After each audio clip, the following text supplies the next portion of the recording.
dengan ilmu-ilmu bagaimana kita harus melakukan dalam beragama tersebut. Ya. Jadi kita tuh dimotivasi untuk semangat sholatnya, ibadahnya, tapi belum cukup ilmu untuk menyeimbangkan. Dalam kita beragama ini ada hal-hal yang perlu dipelajari, gitu.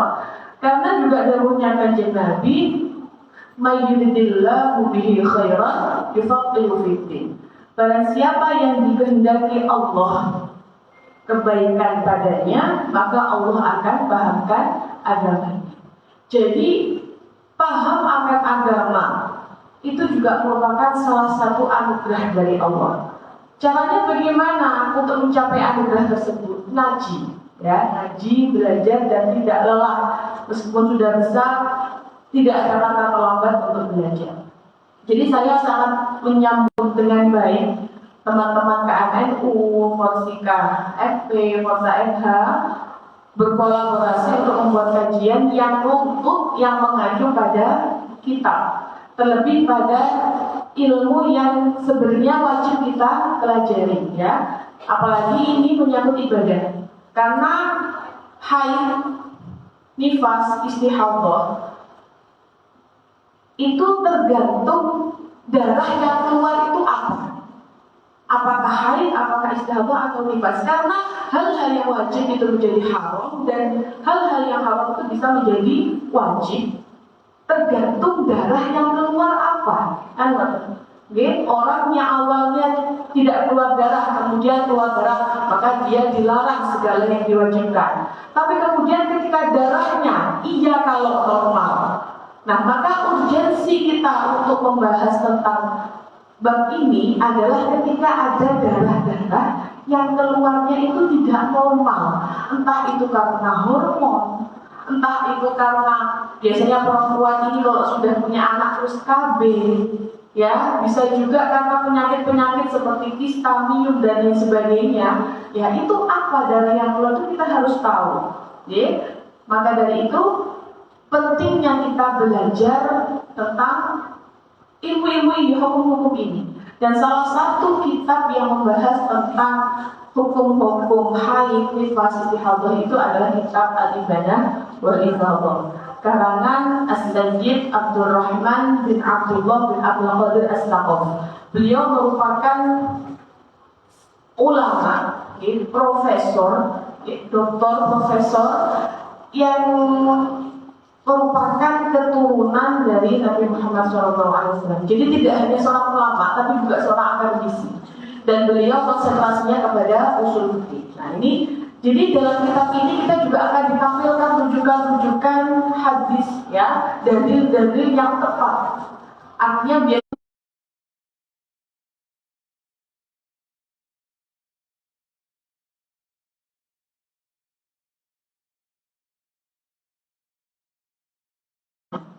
terus ada lagi di antara dua fata'allamu baban minal ilmi khairum min an tusalli mi'ata rak'atin. Ya. Sungguh kamu pergi belajar satu bab ilmu itu lebih baik daripada kamu sholat 100 rakaat. Jadi duduknya kita di majelis ilmu ini, belajar agama, ngaji lebih-lebih, belajar hal-hal yang wajib. Nah disinilah kebun kebaikan itu ada. Nah, di antara sekian banyak ilmu, salah satu yang wajib dipelajari oleh wanita adalah hukum tentang haid, nifas dan istihadah. Ya, hukumnya fardhu ain untuk perempuan. Untuk laki-laki hukumnya fardhu kifayah. Konsekuensi dari hukumnya fardhu ain ini adalah sampai seorang suami atau wali, ya, orang tua dilarang untuk mencegah istrinya atau mencegah anaknya pergi belajar tentang bab ini, hukum ini.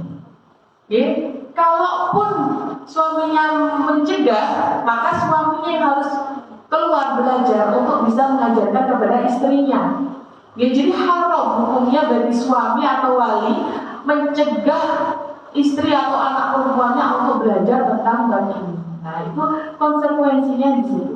Nah, kalau suami, ya, laki-laki, fardhu kifayah, untuk apa? Supaya bisa mengajarkan kepada anak perempuannya, kepada istrinya.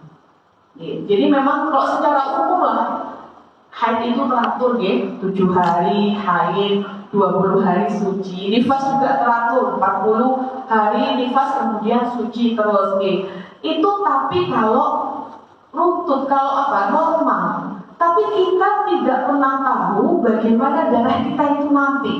Ataukah keluar secara normal, atau mungkin ada hal-hal yang bermasalah di dalam tubuh kita. Dan kan kita tidak pernah tahu. Karena aturan syariat itu tadi yang sebelumnya wajib menjadi haram dan yang haram menjadi wajib ditentukan oleh status darah. Nah, kita nanti akan bahas secara bertahap ya. Jadi semoga Allah senantiasa memberikan kita kesehatan, kekuatan untuk bisa belajar sampai tuntas, dan Allah semoga senantiasa memberikan futuh kepada kita dalam setiap mempelajari ilmu. Amin ya rabbal alamin. Kalau nanti ada yang tidak paham, bisa langsung ditanyakan. Ya, karena ilmu itu adalah budak, tapi kuncinya itu bertanya. Sampai Kanjeng Nabi itu iming-iming, bukan iming-iming, menjanjikan saestu bahwa orang yang bertanya tentang ilmu agama itu diberikan 4 ganjaran, 4 pahala. 4 pahalanya siapa saja? Yang bertanya dapat pahala. Kemudian dapat pahala yang ditanyai orang alimnya, dapat pahala yang mendengarkan, dan dapat pahala yang senang kepada mereka. Nah, jadi bertanya tentang ilmu itu bukan sekedar supaya kita tahu, tapi kita juga dapat ganjarannya di situ. Ya, tapi supaya lebih terkoordinir pertanyaan-pertanyaannya, mungkin karena waktu juga tidak banyak, bisa nanti ada grupnya di grup untuk pertanyaan yang minggu depan. Mungkin hari ini kita sudah bahas materi dan nggak sempat tanya, coba ditanyakan di grup. Nanti kita akan bahas sebelum materi selanjutnya, kita bisa membahas tentang pertanyaan-pertanyaan yang sudah masuk. Jadi biar lebih terkoordinir pertanyaannya. Baik, kita masuk langsung ya ke bab pertama.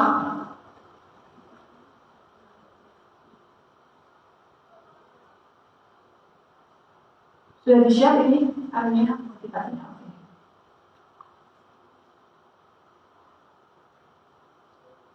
Awal halaman 10.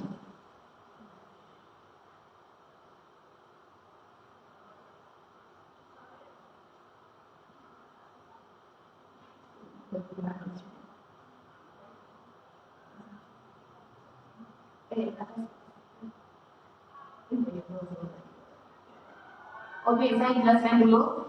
Yaitu nanti di kitab ini kita akan membahas tentang berbagai macam hal ya. Yang pertama adalah pendahuluan secara umum tentang darah-darah yang keluar. Terus yang di bab kedua ada pembahasan tentang umur haid, sifatnya darah, warnanya darah, dan masanya darah.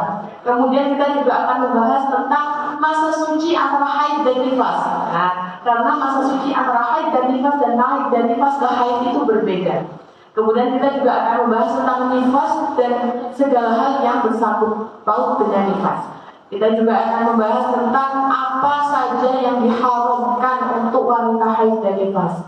Kita akan membahas apa yang harus dilakukan wanita istihadah dan apa saja kewajiban bagi wanita istihadah. Nah, terus baru itu 2 bab terakhir, bab 7 dan bab 8 ini yang butuh effort yang tinggi. Artinya kadang-kadang gini Mbak, sudah sampai puncak, capek.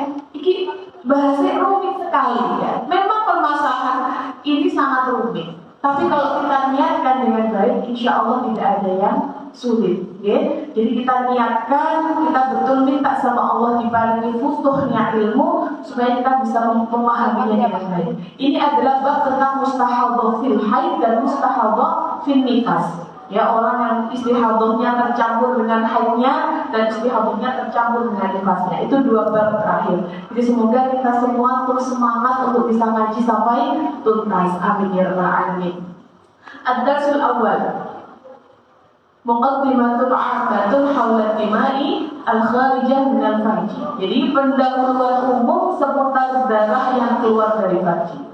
Ad-damul kharij min al-farji al-mar'ah imma an yakuna haidhan aw nifasan aw istihadatan wa la rafi'a fiha. Jadi darah yang keluar dari farji seorang wanita itu hanya 3. Kalau tidak haid, ya istihadah, ya nifas. Tidak ada darah yang keempat. ولكل من هذه الدماء تعريف يتميز به عن غيره. Dan masing-masing memiliki penjelasan yang berbeda. Wasawfa nubayyinuha insyaallah ta'ala. Dan kita akan membahas satu persatu insyaallah. Awalan al-haid. Ta'riful haid. Pertama adalah haid. Pengertian haid. Damul haid syar'an. Damul haid syar'an huwa damu jibillatin yakhruju min aqsa rahimil mar'ah ala sabil sihah min ghairi sababin fi awqatin ma'lumatin. Pengertian haid secara syara' adalah darah yang normal yang keluar dari pangkal rahim wanita ketika sehat tanpa adanya sebab dan di waktu-waktu yang tertentu. Jadi waktunya sudah maklum. Oh, saya sekarang sudah waktunya haid, berarti sudah harus suci dari 15 hari seperti itu. Kemudian syarhut ta'rif, ya, penjelasan dari pengertian haid. Al-haidu fi syar'i yatadammanu fi ta'rifihi arba'ata asya'. Jadi haid itu pengertiannya secara syara' mengandung 4 pengertian. Ya, ada 4 rincian. Yang pertama, annahu damu jibillatin ay taqtadhi ittiba'us salimah. Yang pertama adalah haid itu darah yang normal, taqtadhi ittiba'us salimah, dengan pengertian darah yang keluar karena proses alamiah tanpa adanya penyakit. Thaniyan annahu yakhruju min aqsa rahimil mar'ah. Yang kedua adalah darah haid itu keluar dari pangkal rahim. Artinya maksudnya itu dari yang paling jauh.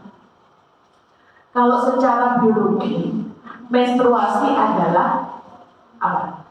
Pendarahan periodik, pendarahan periodik dari uterus atau rahim yang disertai dengan pelepasan endometrium. Ya, endometrium itu apa? Lapisan terdalamnya rahim. Nah, makanya sini Sayyid Abdurrahman juga bilangnya begitu, ya, annahu yakhruju min aqsa rahimil mar'ah, dia keluar dari pangkal, artinya yang paling jauh, wal aqsa wal ab'ad, yaitu yang paling jauh. Kemudian pengertian yang ketiga, annahu yakhruju ala sabilis syihah bil ghairi sababin. Darah haid itu keluar dalam keadaan sehat tanpa adanya sebab. Bikhilafi damin nifas wal istihadha, berbeda dengan darah nifas yang sebabnya setelah melahirkan atau keguguran, dan bedanya dengan istihadha juga karena istihadha ada sebab penyakit. Rabi'an, yang keempat, annalahu awqatan makhsusatan, bahwa darah haid itu keluar di waktu yang khusus, memiliki waktu yang khusus. Falahu aqallu walahu aktsaru walahu ghalibun. Dan haid itu punya durasi minimal, durasi maksimal, terus durasi yang ghalib atau yang lumrah. Yang kebanyakan wanita mengalami. Kalau paling sedikit itu sehari semalam 24 jam, paling banyaknya 15 hari, dan waktu ghalibnya adalah 6 sampai 7 hari yang sering dialami oleh wanita. Kama saya insyaallah ta'ala kita akan bahas. Semoga Allah berikan kita kesehatan. Amin. Al-aslu fil haid, ya. Kita sudah tahu pengertian tentang haid. Haid itu darah yang normal, ya, tabiatnya seorang wanita dalam keadaan sehat di waktu tertentu tanpa adanya sebab, ya. Dan kita sekarang akan membahas tentang dalil haid. Adakah dalil yang menyebutkan tentang haid? Ada. Al-aslu fil haid. Yang pertama, al-aslu fil haid qauluhu ta'ala. Dalil haid yang pertama dari firman Allah Ta'ala. A'udzu billahi minasyaitonir rajim. Wa yas'alunaka 'anil mahiyy. Qul huwa adhan fa'tazilun nisaa fil mahiyy. Wa la taqrabuhunna hatta yatahhurna. Fa idza tatahharna fa'tuhunna min haitsu amarakumullah. Innallaha yuhibbut tawwabin wa yuhibbul mutatahhirin. Al-ayah. Wa yas'alunaka 'anil mahid, dan mereka bertanya tentang haid. Qul, katakanlah, katakan wahai Muhammad, qul huwa adzan, haid itu adalah kotoran. Fa'tazilun nisa, maka jauhilah para wanita fil mahid yang sedang haid. Wala taqrabuhunna hatta yatahhurna, jadi jangan dekati mereka sampai mereka suci. Fa idza tatahharna fa'tuhunna min haitsu amarakumullah, kalau mereka sudah suci maka dekati mereka di tempat yang diperintahkan oleh Allah. Innallaha yuhibbut tawwabin wa yuhibbul mutatahhirin. Sesungguhnya Allah mencintai orang-orang yang banyak bertaubat, Allah mencintai orang-orang yang suci. Bagi hadil ayat bayyanallahu ta'ala hukmul haid. Dari ayat ini Allah menjelaskan tentang hukum haid. Wa akhbarna awwalan bi najasati damil haid. Dan yang pertama dijelaskan oleh Allah adalah bahwa darah haid itu najis. Dari mana? Dari dahulunya Gusti Allah, qul huwa adzan. Adzan itu kotoran, najis hukumnya. Kemudian thumma amawal azwaj an ya'tazilun nisa'a fil mahid. Kemudian diperintahkan bagi para suami untuk menjauhi wanita-wanita yang sedang haid. Ya, ai ya'tazilun mubasyarah nisa fi ma baina surrah wa surrah. Tapi yang dimaksud menjauhi para perempuan ini adalah menjauhi mubasyarah.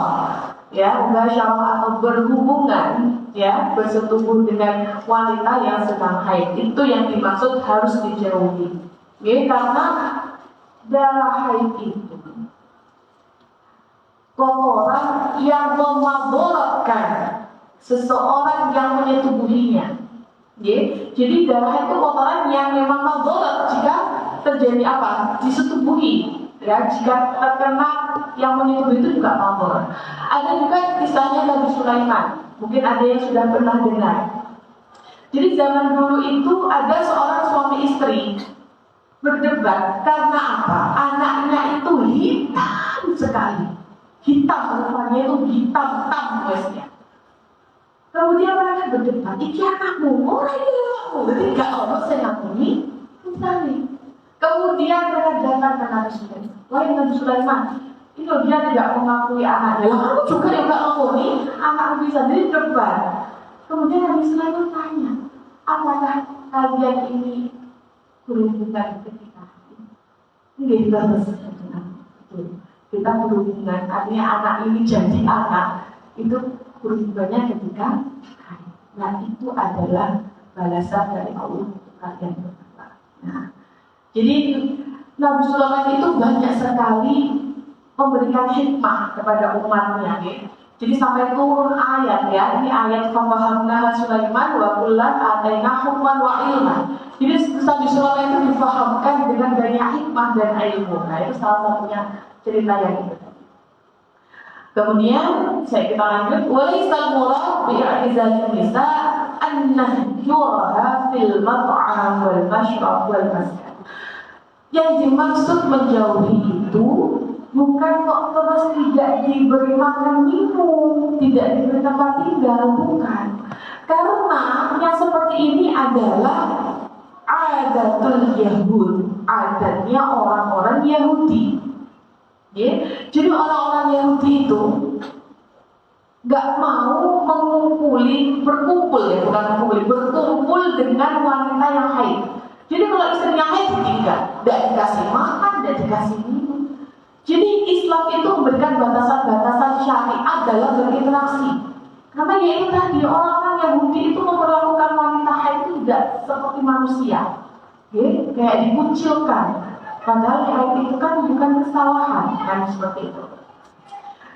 Kama waradatul hadis, seperti hadis Anas radhiyallahu anhu, dari sahabat Anas radhiyallahu anhu, annal yahuda kanu idza hadatil mar'atu fihim lam yu'aqibuha wa lam yujami'uhunna fil buyut. Jadi sesungguhnya orang-orang Yahudi kalau ada wanita-wanita atau istrinya sedang haid itu nggak dikasih makan, dan mereka nggak mau kumpul satu rumah dengan orang dengan wanita-wanita itu. Kemudian para sahabat akhirnya bertanya kepada kanjeng Nabi, "Tas'alu ashabun Nabi sallallahu alaihi wasallam." Kemudian Pak Sallallahu Taala karena para sahabat itu tanya, sebenarnya hal itu berikut si kanjeng Nabi, sehingga turunlah ayat Pak Sallallahu Taala, "Wa yas'alunaka 'anil mahid, qul huwa adzan fa'tazilun nisaa fil mahid." Ila akhirnya. Jadi itu karena pertanyaannya para sahabat kepada kanjeng Nabi sehingga turunlah ayat wa yas'alunaka 'anil mahid. Kemudian dari ayat itu kanjeng Nabi dawuh, faqala Rasulullah sallallahu alaihi wasallam, "Isna'u kulla syai'in illa nikah." Lakukan apapun kecuali nikah. Wa qauluhu ta'ala, wa qauluhu sallallahu alaihi wasallam illa nikah ai illa waqi. Jadi yang dimaksud kanjeng Nabi nikah itu adalah waqi atau berhubungan badan.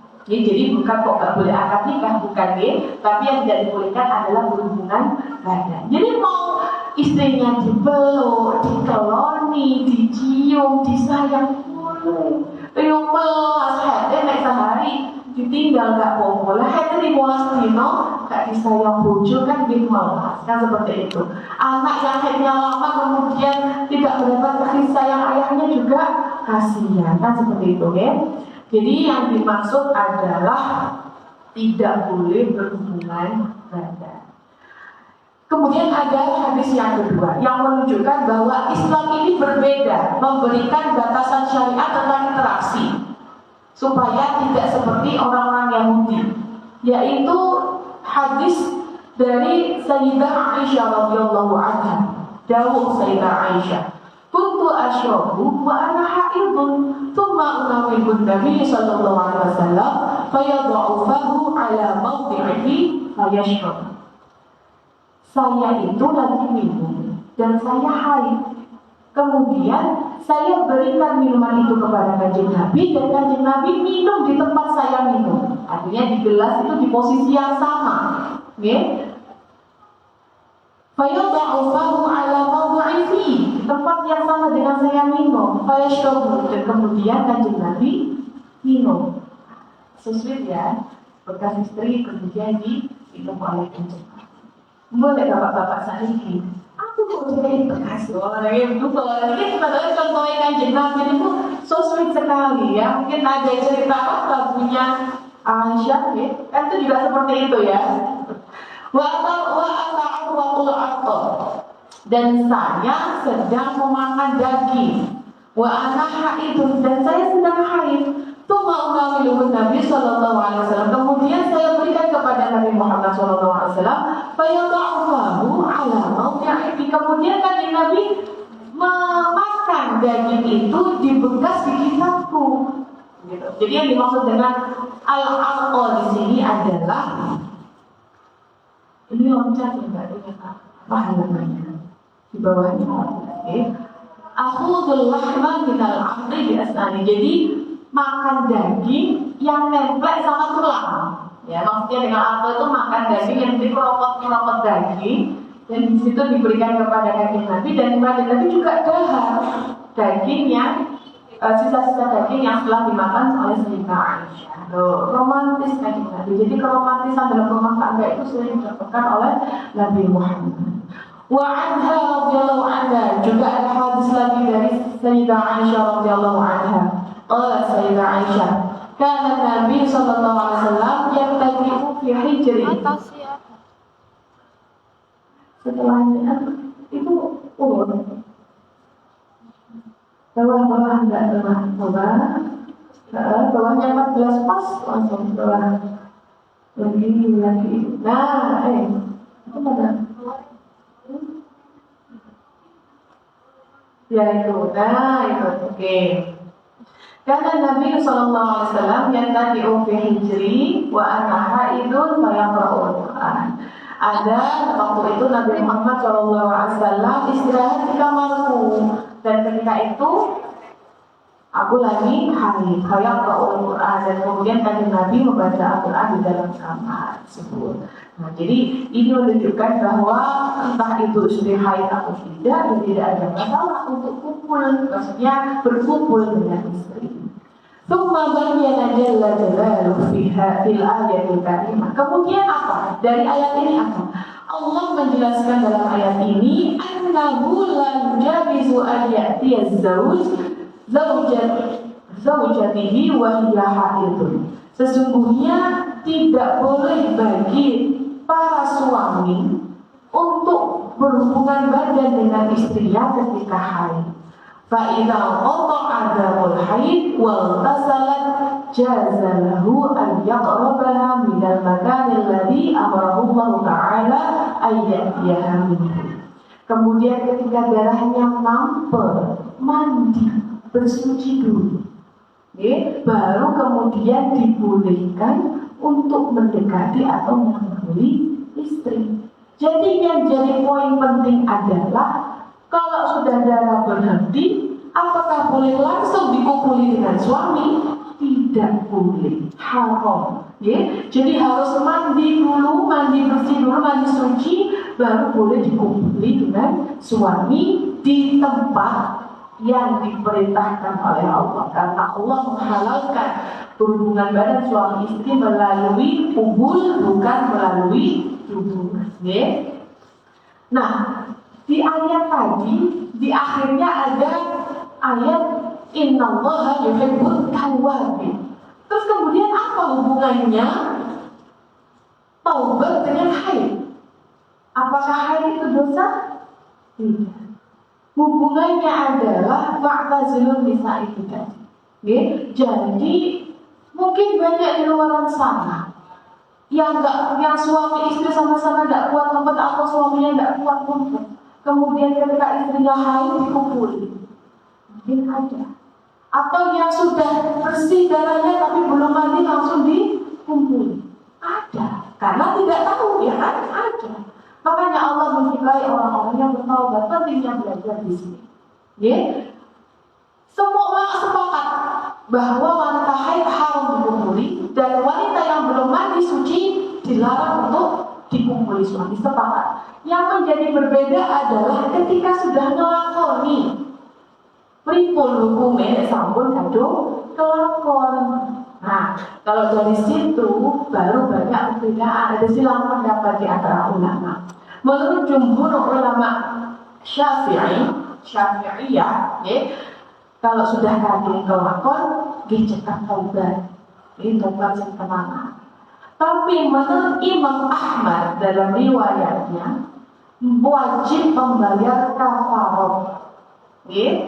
Berdasarkan dari riwayat Ibnu Abbas, itu Rasulullah pernah dawuh kepada mereka yang sudah kadung berjima pada saat wanitanya sedang haid. Beliau kanjeng Nabi dawuh, ya tasaddaqu bidinarin atau binisfi dinarin. Sedekahlah 1 dinar atau setengah dinar. Tapi ya boleh terserah kita mau ikut pendapat yang mana boleh asal tidak dijadikan sendiri. Kata makom kita kalau sudah bab hukum fikih tidak bisa dijadikan sendiri, tapi taklid kepada ulama. Kemudian wal aslu fil haid min as-sunnatin nabawiyyah iddatu ahadi. Kemudian dalil haid ini banyak juga dari hadis ya. Salah satunya qauluhu sallallahu alaihi wasallam li Fatimah binti Abi Hubaysh radhiyallahu anha. Salah satunya adalah dawuhnya kanjeng Nabi kepada Fatimah binti Abi Hubaysh. Fa idza aqbalatil haidah fatrukis shalah. Fa idza dhahaba qadruha faghsili 'anki dama wa sholli. Ketika haid itu datang, maka tinggalkan sholat. Fa'idha dhahaba qadruha, apabila sudah hilang kadar haidnya, faghsili 'anki dami, maka basuhlah atau mandilah, basuhlah darahnya, mandilah kemudian sholat. Jadi perkara-perkara tentang haid ini juga sudah dulu dibahas oleh kanjeng Nabi. Wal hikmatu minal haid. Hikmahnya haid itu apa? I'lam wafaqani Allah wa iyyakum. Annal haidha syai'un katabahul khaliq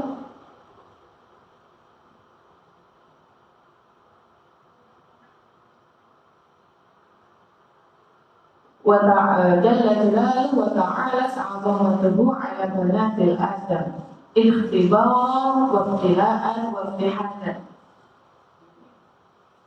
Jadi haid itu adalah perkara yang sudah ditetapkan oleh Allah untuk anak perempuan Adam, keturunan Nabi Adam, sebagai ujian dan sebagai pengetahuan. Okay?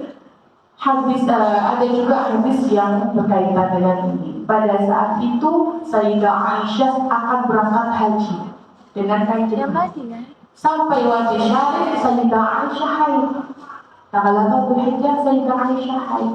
Nangis Sayyidah Aisyah, Masya Allah. Sedih ya, kalau kita haid, apalagi waktu puasa siang-siang, alhamdulillah. Tapi senang soalnya sampai mimi. Tapi zaman dulu itu Sayyidah Aisyah ketika haid sedih. Akhirnya dihibur sama kanjeng Nabi. Allah Rasulullah SAW, Inna hadza amrun katabahu Allah ala banati Adam, bahwa sesungguhnya ini adalah ketetapan Allah untuk anak perempuan Nabi Adam. Jadi tidak usah sedih. Kalau kita haid kemudian meniatkan bahwa kita meninggalkan segala hal yang dilarang oleh Allah karena kita mentaati segala perintah Allah, insya Allah kita juga tetap mendapatkan pahala sama seperti yang sedang beribadah. Okay? Jadi memang itu ada hadisnya. Memang kanjeng Nabi juga begitu. Kalau ada seseorang kemudian dia rutin istiqomah sholat sunnah, istiqomah beribadah, kemudian dia sakit atau dalam perjalanan, maka ketika dia sakit atau dalam perjalanan itu dia masih tetap mendapatkan pahala-pahala dari apa yang biasa dia istiqomahkan. Okay? Panjenengan biasanya baca Quran ketika suci, ketika haid panjenengan tidak bisa baca Al-Quran, gitu. Tapi panjenengan nggak ngelakuin keranten karena apa? Karena ikut mentaati perintah Allah, maka panjenengan juga masih tetap mendapatkan pahala membaca Al-Quran sebab keistiqomahan panjenengan. Nah, seperti itu. Jadi para ulama sepakat bahwa orang yang sakit atau orang yang berpergian itu sama halnya dengan wanita yang sedang haid. Nah, jadi kalau kita sudah istiqomah, ya, kemudian kita nggak bisa melakukan karena haid, insya Allah kita masih akan mendapatkan pahalanya. Makanya gunakan kesempatan ini dengan baik, ya. Artinya nggak usah sedih ketika haid, tapi kok diniati bahwa ini adalah ketetapan Allah yang harus saya lalui dan saya niatkan untuk mematuhi perintah Allah. Ya karena memang begini ya, semua takdir Allah itu harus kita terima dengan baik. Ya, karena Allah memang melakukan segala hal yang Allah kehendaki, entah itu baik atau buruk. Ketetapan Allah itu yang pasti adalah selalu terbaik, meskipun kadang membuat kita bersedih. Ya, itu sebabnya kita harus husnuzon sama Allah, terlebih pada hal-hal yang tidak bisa kita pilih. Nah, kita harus husnuzon sama Allah. Ingat ada sebuah maqalah, qad yu'akhirallahu al-jamil liyaj'alahu ajmal. Terkadang Allah mengakhirkan sesuatu yang indah untuk menjadikannya sesuatu itu lebih indah. Nah, ini tentang takdir, ya. Jadi memang kita harus ridho, harus berusaha husnuzon sama Allah, karena segala yang Allah takdirkan itu terbaik untuk kita, meskipun itu kadang membuat kita sedih. Ini sampai jam berapa nih? Durasinya?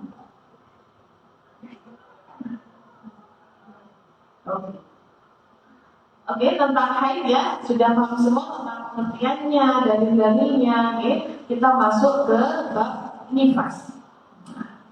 Ta'rifun nifas. Pengertiannya nifas. An-nifasu huwa damul kharij ba'da faragir rahim minal hamil. Nifas adalah darah yang keluar setelah kosongnya rahim dari kehamilan. Kosong. Kalau anaknya kembar, setelah melahirkan anak pertama keluar darah, maka darahnya tidak bisa disebut nifas, karena di dalam perut masih ada anak satunya lagi. Aisyah ta'rif, penjelasan tentang pengertian dari nifas. An-nifasu huwa dzalika damul ladzi yakhruju ba'da faragir rahim minal hamli. Nifas itu adalah darah yang keluar setelah kosongnya rahim dari kehamilan. Wa in kana al-mauludu 'alaqatan aw mudghatan qalat qabilatun annaha mabda'u khalqi adami. Meskipun yang keluar itu adalah alaqah atau mudghah, yang kata dokter atau kata bidan atau kata dukun bayi itu adalah bakal janin. Okay? Jadi kalau keguguran dalam masa alaqah atau mudghah, maka darah yang keluar setelah keguguran itu adalah darah nifas. Tapi tidak berlaku untuk nutfah. Karena masa kita mengandung itu ada masa nutfah, alaqah dan mudghah. Ya, nutfah itu berapa hari? 40 hari. Ya. Alaqah 40 hari sama dengan mudghah juga sama. Kalau nutfah itu kurang lebih ada di 5 minggu pertama. Kalau terus keguguran di minggu-minggu itu, maka darah yang keluar setelahnya, kalau memang dia maklum waktu haid, dia berarti haid. Kalau dia bukan maklum waktu haid, berarti istihadhah. Bedanya seperti itu saja. Ya, itu berlaku untuk nutfah. Tapi untuk alaqah dan mudghah, kalau setelah keguguran bentuknya itu gumpalan darah atau gumpalan daging, maka setelahnya itu adalah nifas.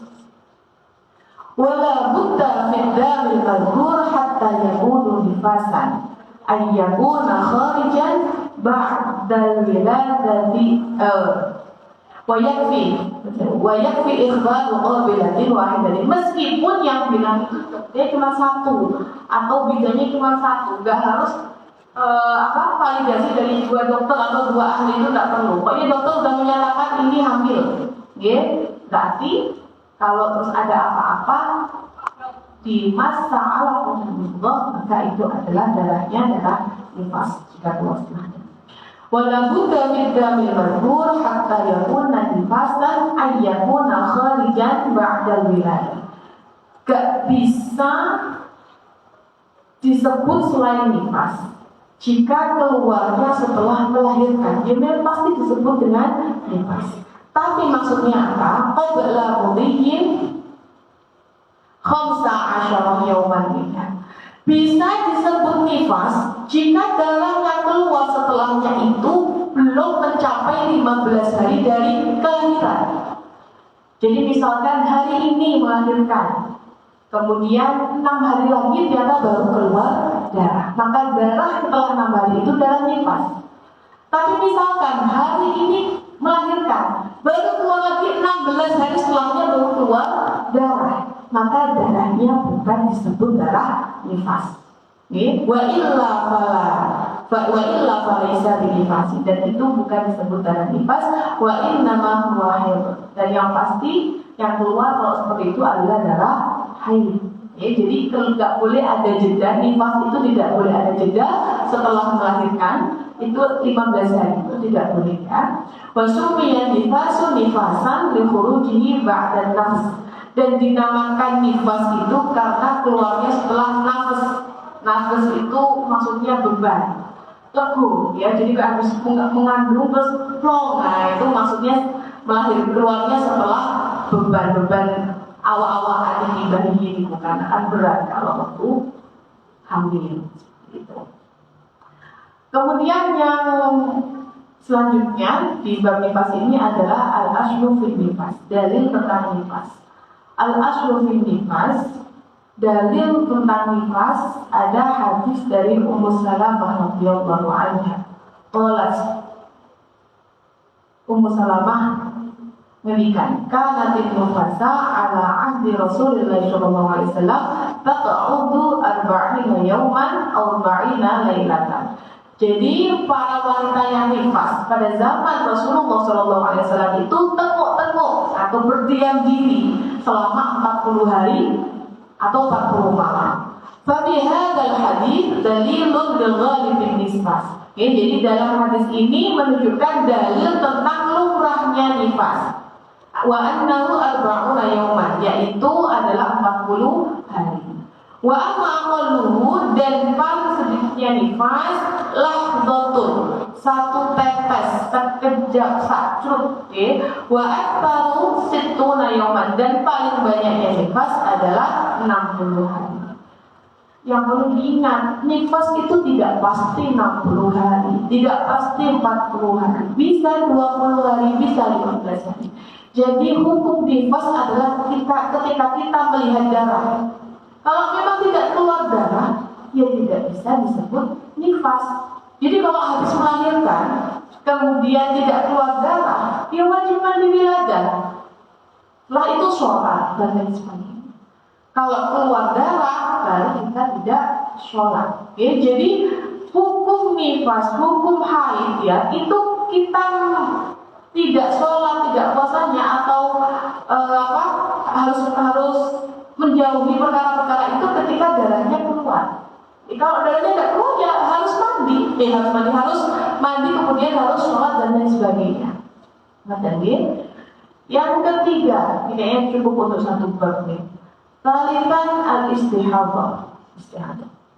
Oh iya, kalau darahnya yang keluar bareng sama kontraksi, itu namanya darah talqin, yang hukumnya seperti istihadah. Jadi seorang wanita kalau terus kontraksi, berarti dia wajib sholat, kecuali bersambung dengan haid. Sebelumnya kita akan bahas tentang haid bagi wanita yang hamil. Karena menurut Imam Syafi'i, wanita yang hamil itu bisa. Baik, lanjut pembahasan yang ketiga tentang istihadah. Pengertiannya istihadah. Damu yakhruju min adna rahim fi ghairi ayyamil haid wal nifas. Darah istihadah adalah darah yang keluar dari anggap-anggap rahim. Rahim yang paling bawah. Fi ghairi ayyamil haid wal nifas, selain hari-harinya haid dan hari-harinya nifas. Kalau haid itu keluarnya min aqsar rahim, kalau istihadah keluarnya adna rahim, jadi yang paling bawah. Syarh ta'rif, pengertian dari penjelasan dari pengertian istihadah. Ad-damu tsalits wal akhir min ad-dima'il kharij min al-farji huwa damu istihadah. Darah yang terakhir yang keluar dari seorang wanita itu adalah istihadah. Ya, wa yuqalu lahu damu fasadin aidan. Bisa juga disebut dengan darah fasad, ya, darah rusak. Wa huwa damu yakhruju min adna rahim bi khilafil haid. Jadi keluarnya juga dari adna rahim atau yang paling bawah, berbeda dengan haid, keluarnya dari aqsar rahim. Dan wa yakhruju ghairi ayyamil haid wan nifas, dan keluarnya selain di hari-hari haid dan selain di hari-hari nifas. Maksudnya bagaimana? An-nadamul istihadah huwa ma'ada dzal haid wan nifas. Darah istihadah itu tidak bisa dikatakan nifas. Ya, jadi kalau memang keluarnya itu bukan nifas, tidak bisa dikatakan nifas. Kalau keluarnya itu bukan haid, tidak bisa dikatakan haid. Jadi memang keluarnya darah itu selain hari-harinya haid dan nifas. Ada dalil tentang istihadah. Di sini akan menunjukkan dua dalil yang berbeda tentang bagaimana cara membedakan haid dan istihadah. Jadi kita mungkin panjenengan sering menemukan tamyiz, dilihat tamyiznya atau dikembalikan adatnya, betul? Ya, dilihat darah yang kuat, dilihat adatnya yang sebelumnya bagaimana. Nah, ini memang ada hadisnya, bukan cuma-cuma diijtihadkan para ulama, tidak. Yang pertama adalah hadis Fatimah binti Abi Hubaysh, annaha kanat tusahadu faqala laha Nabi sallallahu alaihi wasallam, "Idza kana damul haid fa innahu damu aswadu yu'rafu. Idza kana dzalika fa amsiki 'anis shalah. Fa idza kana al-akhar fa tawaddai wa shalli fa innama huwa irqun." Seperti yang kita ketahui bahwa darah haid itu darah yang warna hitam, Kalau keluarnya itu darah hitam, maka jangan sholat. Tapi kalau keluarnya selain hitam, maka mandi, wudu, sholat. Karena darah selain hitam itu adalah darah yang keluar dari pembuluh darah. Kalau al-ilmu itu bermakna urat ya, kalau di kita tuh urat ya, artinya membunuh darah. Okay. Jadi maksudnya aswad di sini kan berarti adalah darah yang kuat. Okay. Kalau yang keluar selain darah yang kuat, ya berarti fatawat atau sholli, mandi untuk sholat. Jadi dari hadis ini al-farq baina damayil haid wal istihadah min khilal tamyiz baina dima.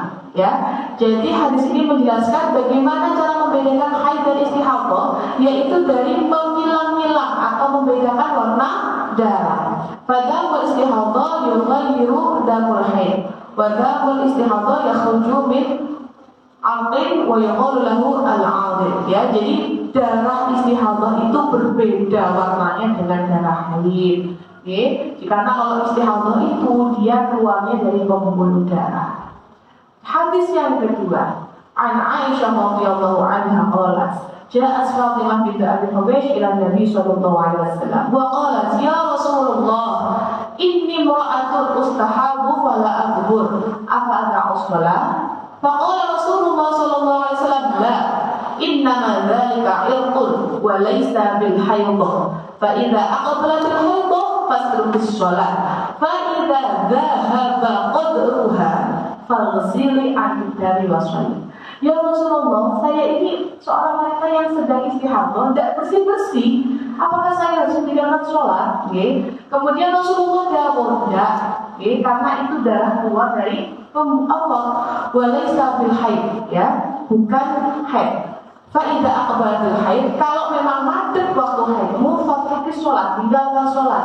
Fa'idha dhahaba qadruha, tapi kalau kadarnya itu sudah hilang, sudah selesai, faghsili anidami wasoli. Nah, begitu. Jadi kalau kadar haidmu sudah habis, kadar yang dimaksud adalah adat.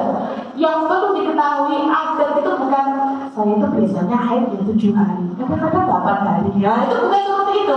Adat adalah haid terakhir bulan kemarin. Misalkan hari ini haid, bulan yang lalu saya haid 11 hari, ya adatnya itu ya haid 11 hari.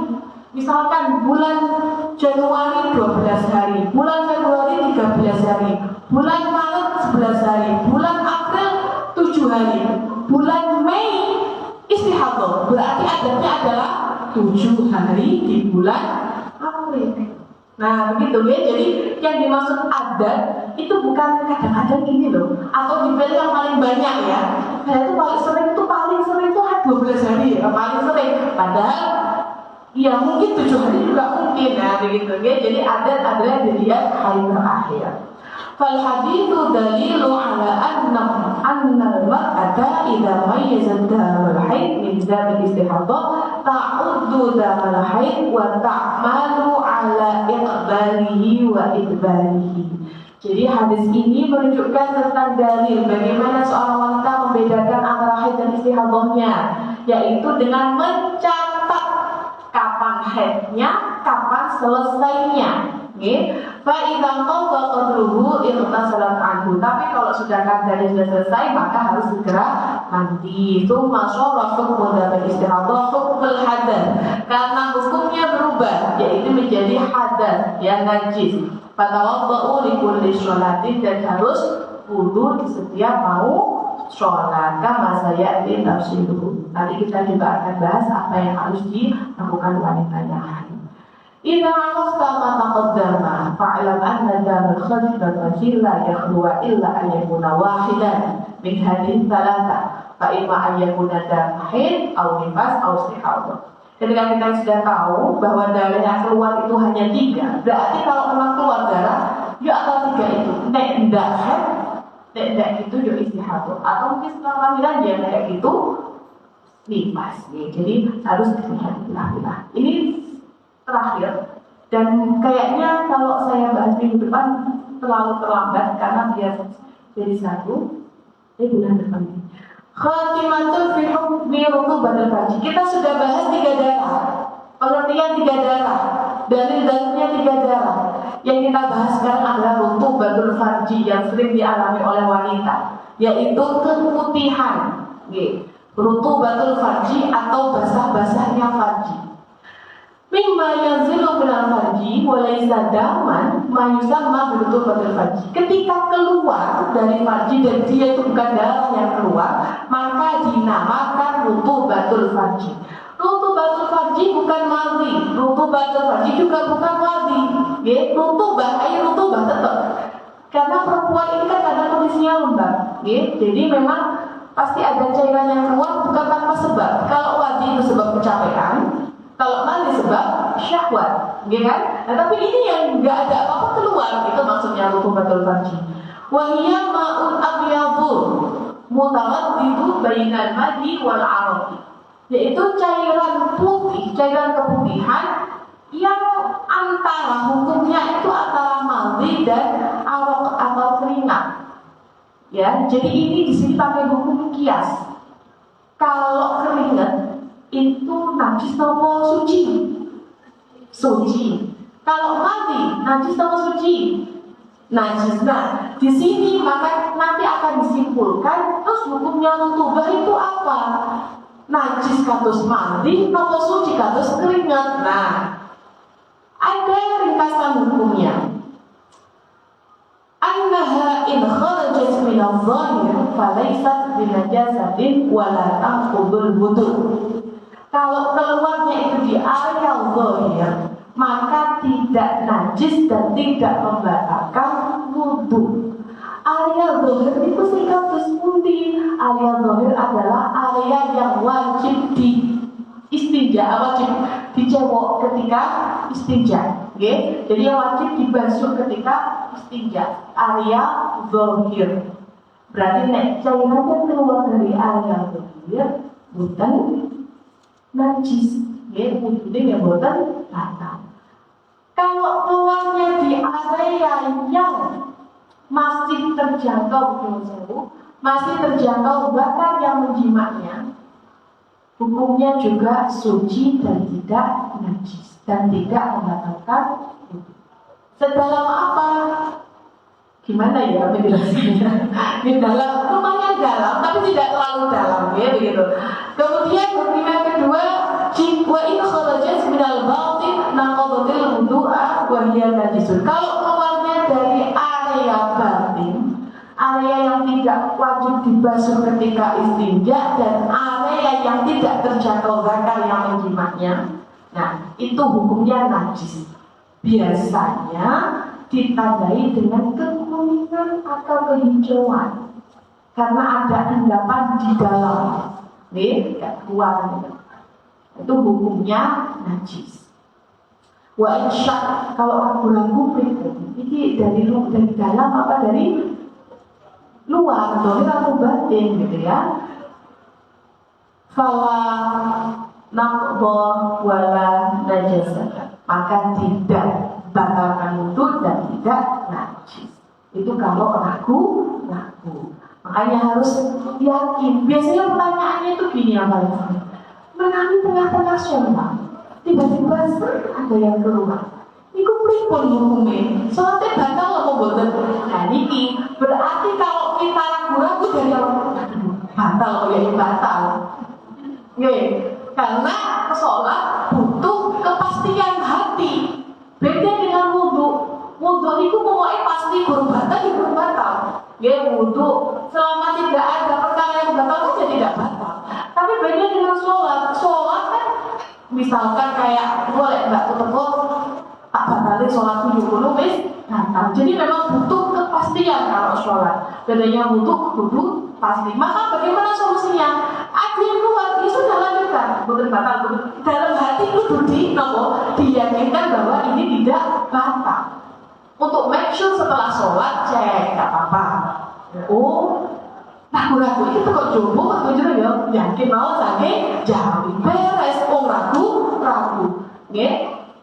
Jadi kalau ragu-ragu berarti ya tidak najis dan tidak batalkan wudu. Wa dhahir huwa alladhi yajibu ghusluhu fil ghusli wal istinja. Area dhahir adalah area wajib dibasuh ketika mandi dan istinja. Kalau batin berbeda, area yang tidak dijangkau tidak wajib dibasuh. Wa dalilu ala ma taqaddama annal madya najis. Dan dalil dari apa yang sudah kita ketahui tadi, annal madya najis. Madi itu najis, wa yang wudu dan membatalkan wudu. Bil ittifaq dengan sepakat. Bahwa suhu annahu minal batin. Dan sifatnya kalau misalkan dari batin, ya maka sama seperti sifat maudhi. Begitu. Jadi pakai hukum kias. Fa idza kanat rutubah minal batin, ya kalau nanti kalau memang keluarnya rutubah dari batin berarti seperti mana? Wa in kanat minal zahir faqad asbaha bil araq, ya. Kalau keluarnya itu dari area zahir, maka menyerupai keringat. Ngoten nggih. Wal arqu dhahirun wa la yanqudul wudu. Dan keringat itu suci dan tidak membatalkan wudu. Kalau ragu-ragu fa asyaku, ya, kalau ragu-ragu fa innal yaqin la yuzalu bisyak, itu adalah kaidahnya, nggih. Fa innal yaqin la yuzalu bisyak, bahwa sesuatu hal yang diyakini tidak bisa dihilangkan dengan sebuah keraguan.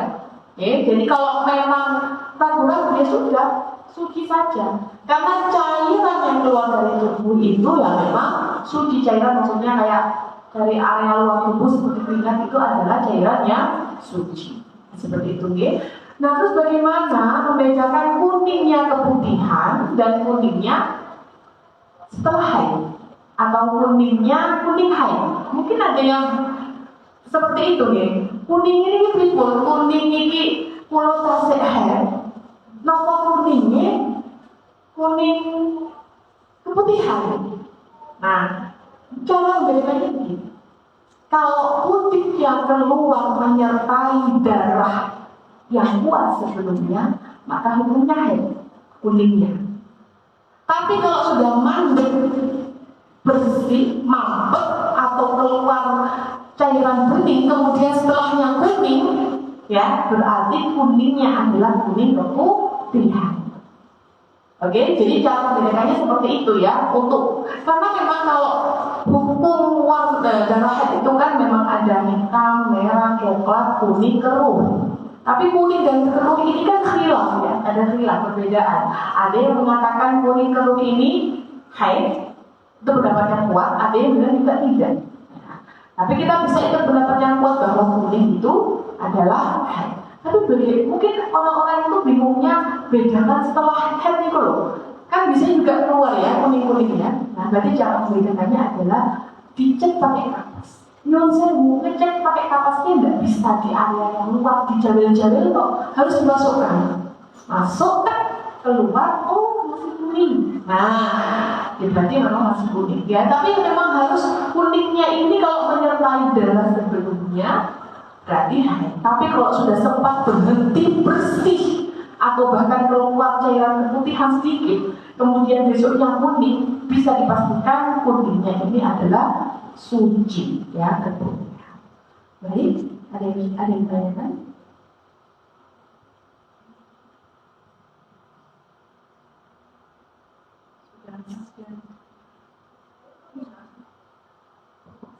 Baik, untuk teman-teman di sini atau hal yang mengenalkan di sini masih tidak pasti karena tingkat waktunya. Ada pertanyaan? Kalau memang sudah jelas, ya akhirnya berdoa.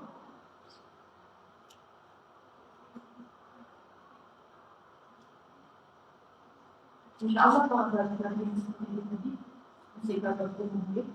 Kalau sudah masuk ke hidungan, masuk ke istihadah, masuk ke nifas secara begitu suci di antara dua haid, suci di antara dua darah, nah itu mungkin nanti baru masuk ke mana.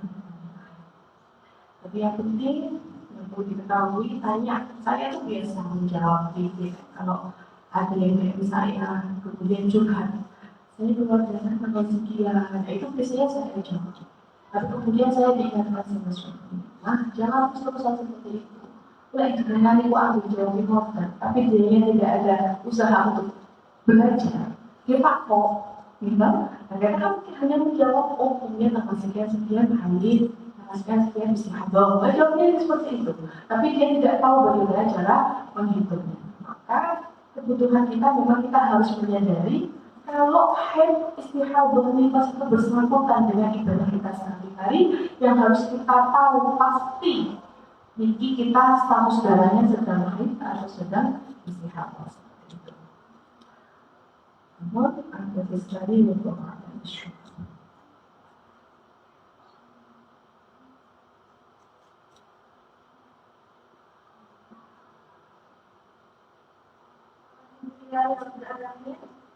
Sebelumnya saya ucapkan terima kasih kepada